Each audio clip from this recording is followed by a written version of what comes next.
Buenas tardes. Muchas gracias a todos por acompañarnos.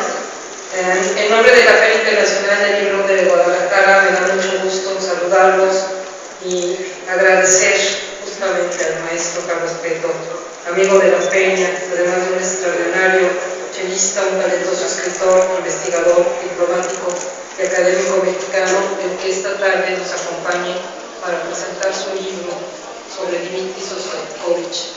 Su curiosidad y pasión por la música, así como otros giros del destino, lo llevaron a investigar arduamente sobre la vida del pianista y compositor ruso Mikhail Bulgakov, cuya historia nos narra precisamente en este libro. La posibilidad de coordinar este acto doble, tenemos un inusual protagonista. No es frecuente que en una presentación esté en el estrado un piano. Es algo común, nos alegra mucho poder hacer estas pequeñas transgresiones, una transgresión mucho menor de las que estéticamente cometió Dmitri Shostakovich. Pues sin más voy a darle la palabra a Jorge Volpi. Él escribió un bello texto introductorio a este libro. Creo que no es vano insistir en la vigencia de la música de Shostakovich. En primer lugar, quisiera yo expresar mi profundo agradecimiento a Jorge Volpi por sus palabras tan generosas y por su espléndido prólogo, y también a Tomás Granados por su generosidad y amabilidad, que mucho agradezco. Aquí está el libro que se titula Dmitri Shostakovich, Genio y Drama. Y les voy a decir cómo empezó mi interés por Shostakovich. Yo empecé a los 4 años de edad a estudiar el violonchelo y a los 16 años ya había tocado muchos conciertos con piano y con orquesta, pero no estaba yo seguro de cuál era mi verdadera vocación. El colegio donde estudiaba me había ido bastante bien en física y en matemáticas, y entonces intenté ingresar al Instituto Tecnológico de Massachusetts, institución donde era bastante difícil ingresar, pero se dio la circunstancia de que entré al Tecnológico de Massachusetts e hice allí 2 carreras, una de economía y una de ingeniería. Abandonar la música porque fui todo el tiempo el primer checa del MIT, una orquesta estudiantil de muy buen nivel. El cello no era mi primera prioridad, porque en esa institución, cuando en un semestre tiene uno un promedio inferior a X, instituto sin contemplación de ningún tipo, lo expulsan, y luego es muy difícil entrar. Entonces mi prioridad no era la música en aquel momento. Bueno, pues descubrí en una espléndida biblioteca musical que tiene esta institución la música de Shostakovich, para mí hasta entonces desconocida, y me causó un enorme interés desde la primera obra que escuché. A los pocos meses había yo escuchado toda la obra grabada que existía en la biblioteca musical o en la discoteca del MIT, y desde el principio me llamó muchísimo la atención el contraste entre obras maestras extraordinarias y obras de una vulgaridad inexplicable. Entonces me interesó tanto la figura de Shostakovich que me inscribí en los cursos de ruso que se daban en esa institución. Tomé 2 años de lengua rusa, inclusive 1 año de ruso científico, que para poco me sirvió.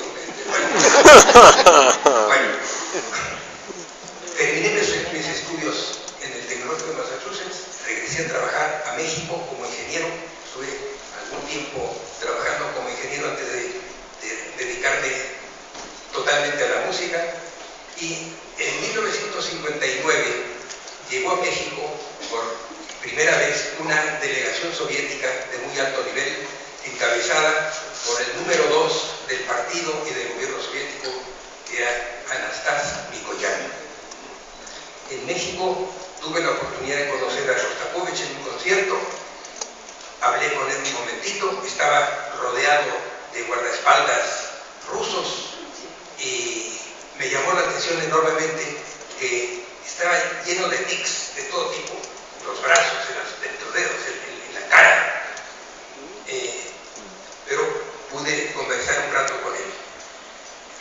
Esta delegación soviética fue inmediatamente después a Monterrey, y el intérprete que traían, como le ocurre a algunos extranjeros que se aficionan en exceso por nuestra deliciosa comida mexicana,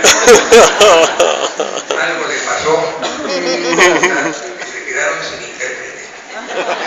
Y entonces, a falta de mejor solución, me convocaron a mí para que fuera intérprete de Micoyán. Visitamos unos ejidos cerca de Monterrey, varias fábricas en Monterrey, y al terminar la visita íbamos en un coche, el embajador soviético, el señor Basicki, Micoyán y yo. Y al terminar la visita me dice Micoyán: ¿y a usted no le interesaría ir a estudiar a la Unión Soviética? Me quedé asombrado y dije: pues por supuesto que me interesaría. ¿Y dónde? Me interesaría muchísimo poder escoger en la Universidad Lomonosov de Moscú. Entonces, con voz autoritaria, le dijo Micoyán al embajador soviético: le encargo a usted, camarada, que se ocupe de que pueda irse a estudiar a Moscú, nuestro amigo, el ingeniero, como me llamaban, el ingeniero Prieto. Viniendo las instrucciones de Anastas Micoyán, que desde la época de Lenin fue un personaje hasta su muerte, fue de los pocos políticos rusos que falleció en su cama, y que no de otra manera. Bueno, siguiendo las instrucciones de Micoyán, yo supuse que en un lapso muy breve se llevarían a cabo.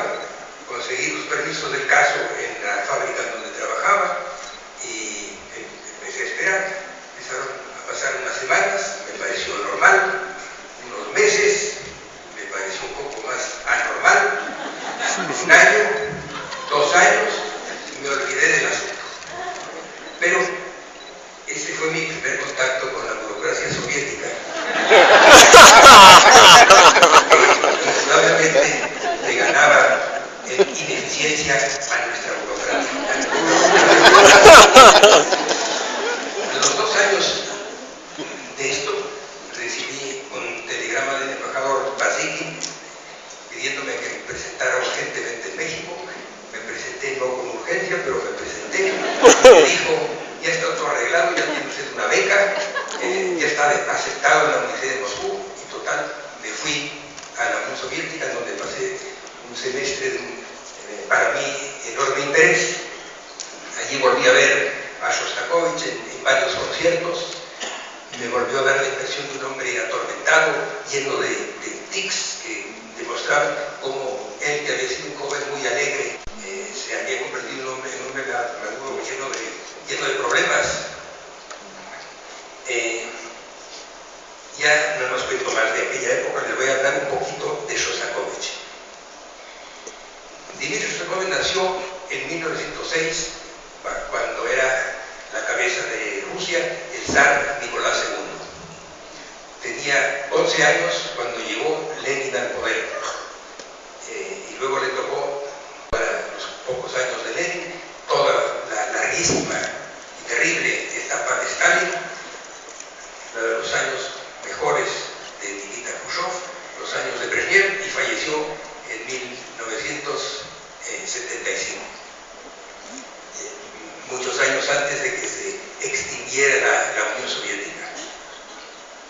Y como ya se comentó, creo que se comentó, cuando tenía 17 años, Dmitri Shostakovich fue un compositor muy precoz.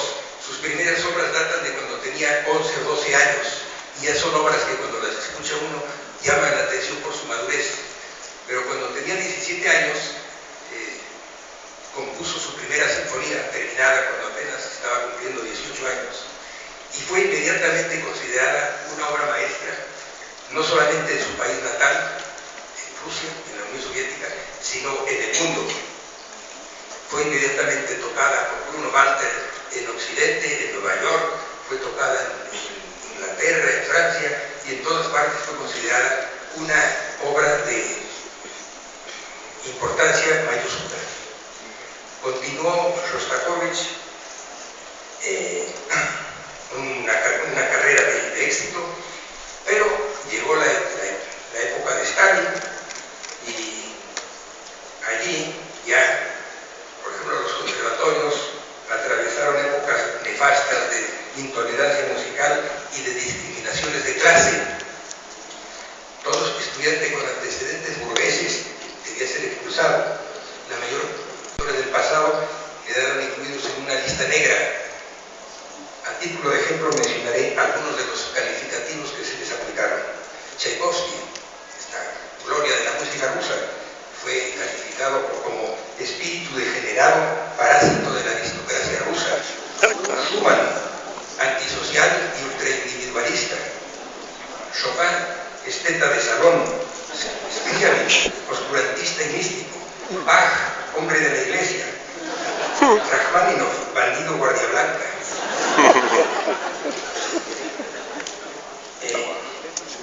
Esto no le afectó mayormente a Shostakovich, pero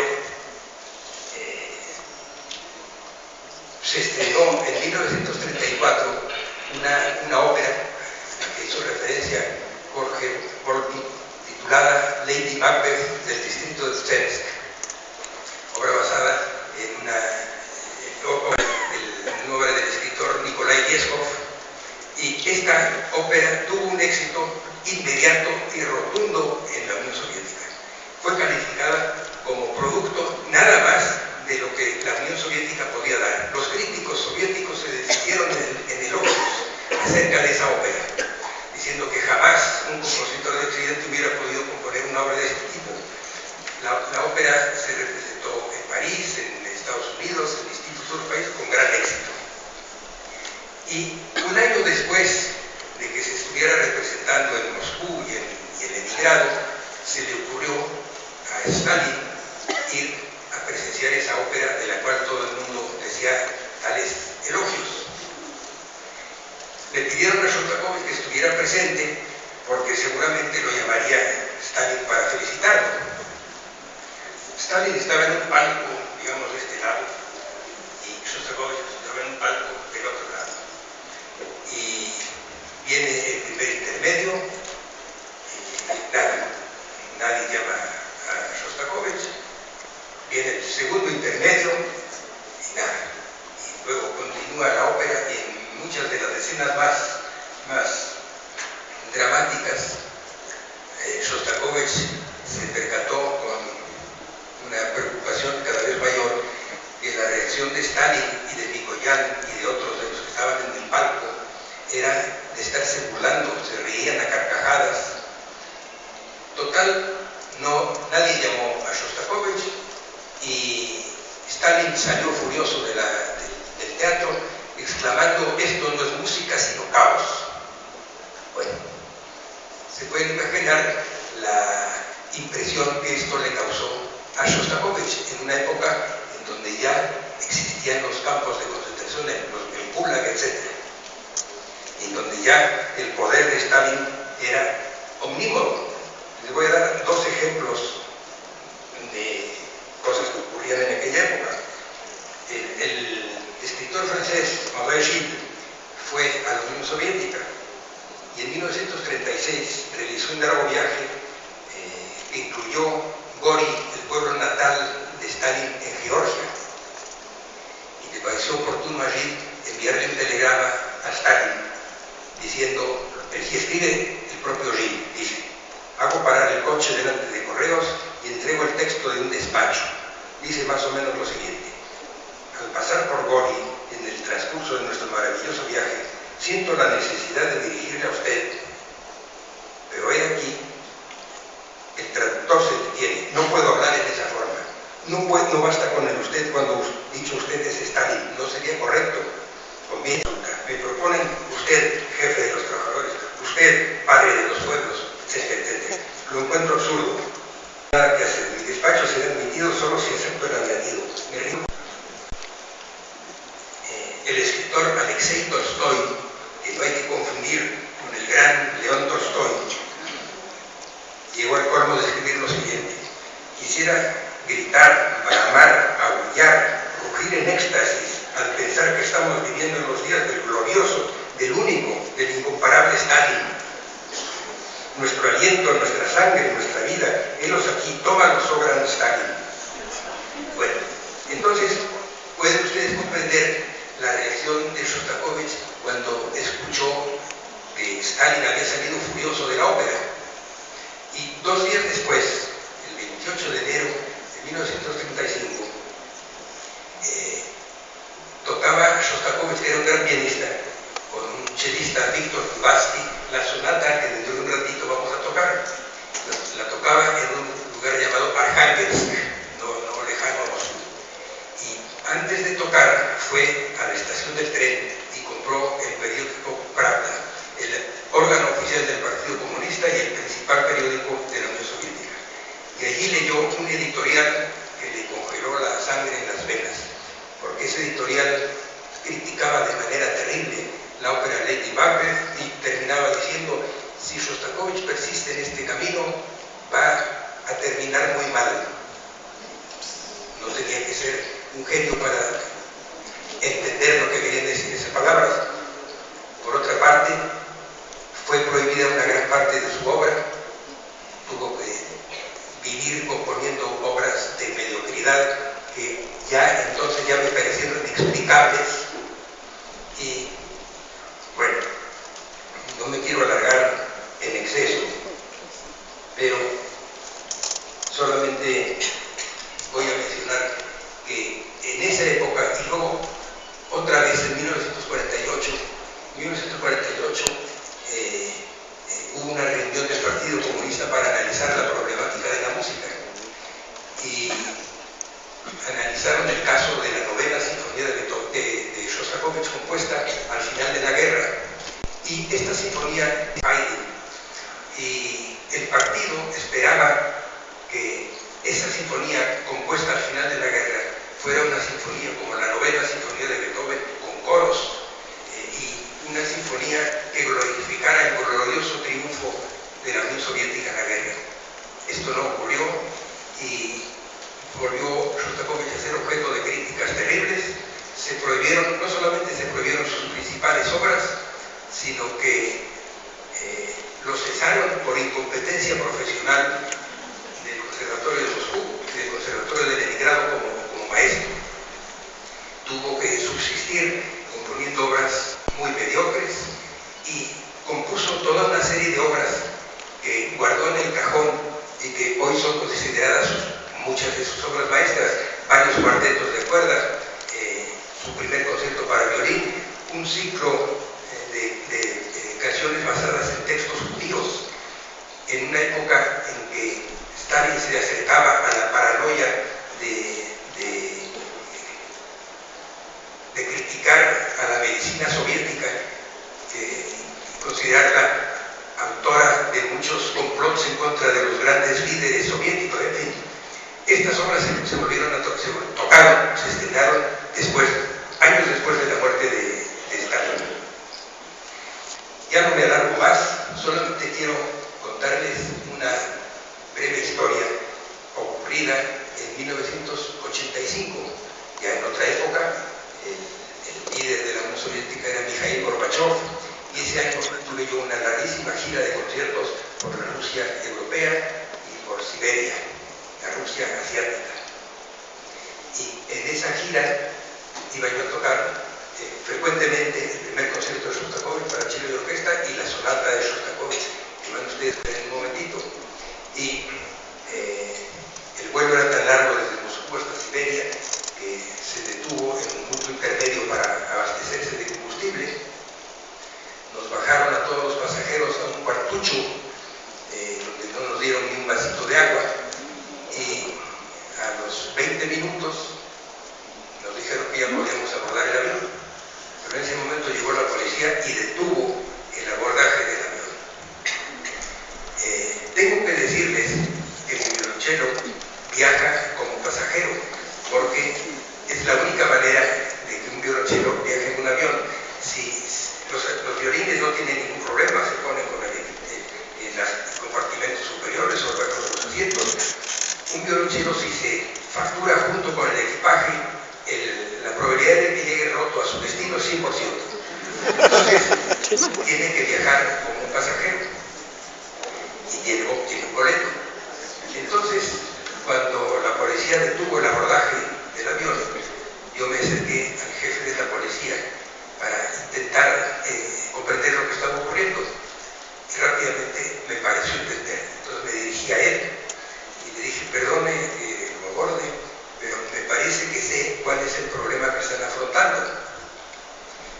Y dio un golpazo y me dijo, sí, el problema que tenemos es que se nos escapó un pasajero y además es extranjero. Entonces, creo que se puede usted tranquilizar porque ese pasajero extranjero se llama Chelo Prieto y está perfectamente amarrado y se va del avión.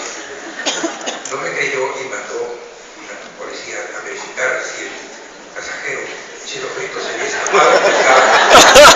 Regresó y ya pudimos continuar nuestro vuelo.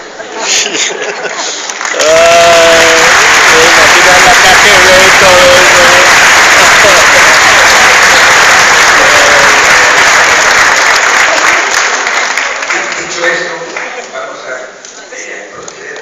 Maestro Quintana, aquí presente, y yo, y Chelo Prieto, y espero se encuentren aquel.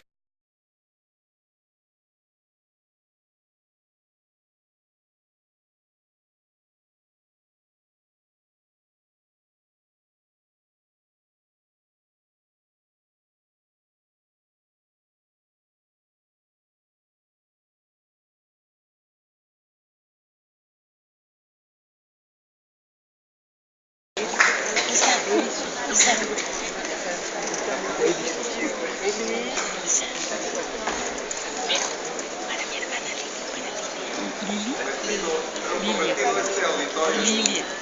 La sala de conciertos, les pedimos que apaguen. ¿Para Lili? Ah, sí. Que paguemos el después a la que le dije. Que no reciba llamadas sobre el grabador, cualquier cosa.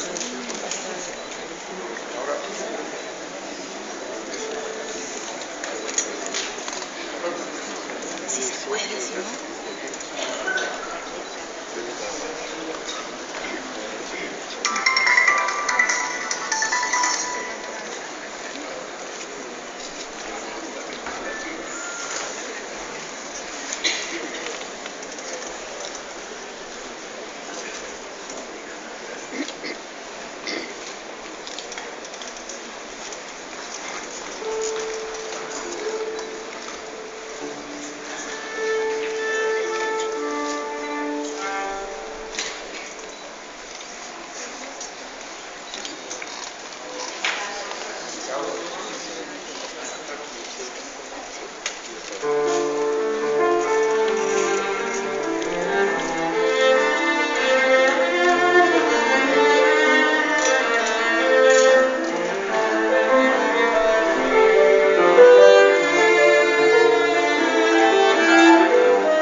avisar que este libro tiene la novedad de que se puede descargar gratuitamente un disco yendo a la página Fondo de Cultura Económica. Ahí se ve en la tercera página, se ve cómo descargar gratuitamente un disco que contiene el primer concierto de Shostakovich para cello y orquesta y la sonata